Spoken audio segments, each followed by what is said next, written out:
Back in 1976, Steve Jobs and his friend Steve Wozniak started a company, by the name Apple, which was destined to become the biggest technology company in the world decades later. However, Steve Jobs' time at Apple was not easy, especially in the beginning, with many disputes and problems. At the peak of these problems, in 1985, Steve was forced out of his own company by the board opting to replace him.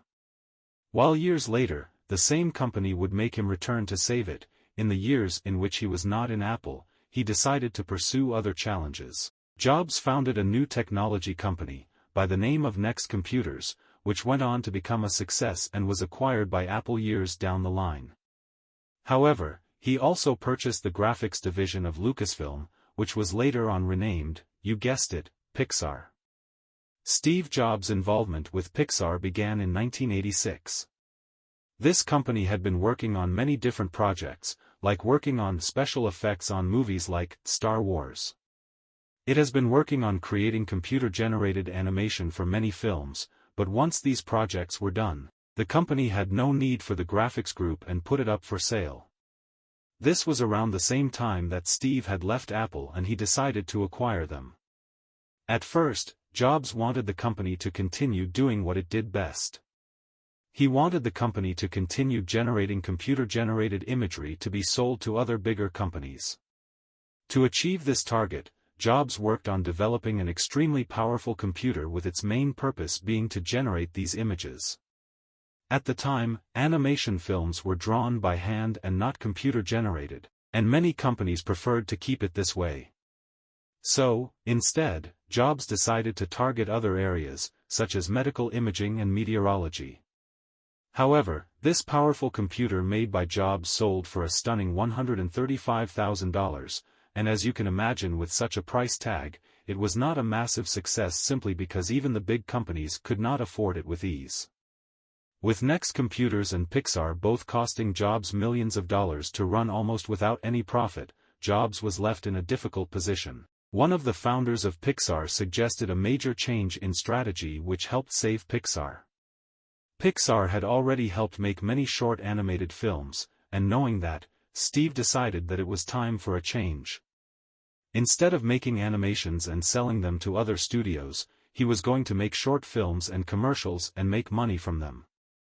Then, Jobs made a single decision that would simply change Pixar's fate. He would sign a deal with Disney to make 3 feature-length films.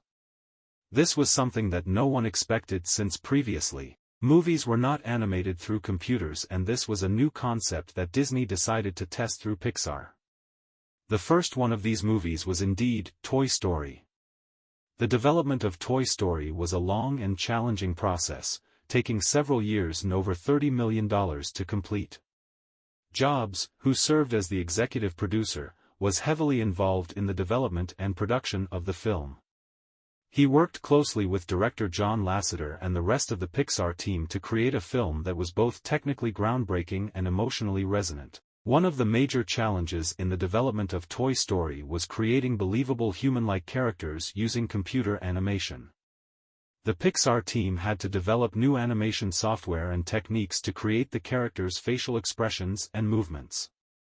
In addition to the technical challenges, Jobs also played a key role in the creative aspects of the film, providing input on the story, characters, and overall look of the film.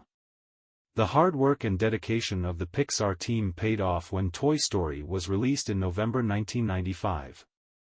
The film was a critical and commercial success, grossing over $373 million worldwide and becoming the highest-grossing film of the year. Toy Story was also the first feature-length computer-animated film, and it set the standard for all future computer-animated films. Its success led to the creation of other computer-animated films such as Shrek, Finding Nemo, and many more. Steve Jobs' tenure at Pixar was also a major turning point in the history of animation. His leadership and vision helped to establish the company as a major player in the animation industry and paved the way for the creation of other computer-animated films. Under his leadership, Pixar became a leading innovator in the field of computer animation, and it's still one of the most successful animation studios today. Steve Jobs' time at Pixar Animation Studios was a crucial period in the history of animation and filmmaking. Under his leadership, the company developed the first feature-length computer-animated film, Toy Story. This groundbreaking achievement not only revolutionized the animation industry but also had a significant impact on the film industry as a whole. His legacy at Pixar continues to inspire animators and filmmakers around the world. Toy Story was not just a film, but it was a game-changer, and it's still considered one of the best animation films of all time. Hey friends! Excited to share something phenomenal with you. Skillshare. It's an online learning community with thousands of inspiring classes for creative and curious folks like us. Want to unlock your creativity and learn new skills? Use my link below for a free month of Skillshare. Explore classes in design, photography, business, and more. And here's a bonus. Use code ANNUAL30AFF to get 30% off an annual subscription. Dive in, join millions, and let's create and learn together. Don't wait. Click the link, start your learning journey, and let's inspire each other with our creations. See you there.